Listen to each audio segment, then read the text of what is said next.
तर फायरबेस आहे ना, मुळात आहे ना 2011 साली आलं, पण फायरबेस हे त्या कंपनीचं आधीचं नाव नाही. त्या कंपनीचं नाव आधी होतं इन्व्हॉल्व. काय नाव होतं?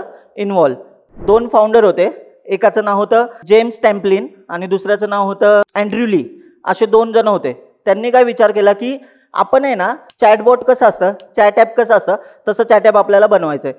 मग ते काय करायचे, त्यांनी API बनवला, म्हणजे चॅट API बनवला. ते काय करायचे, जे डेव्हलपर्स आहेत ना त्यांना ते चॅट API द्यायचे, म्हणजे जेणेकरून आहे ना त्या डेव्हलपरला त्यांच्या वेब ब्राउझरमध्ये ना चॅट ॲप्लिकेशन बनवता यावं.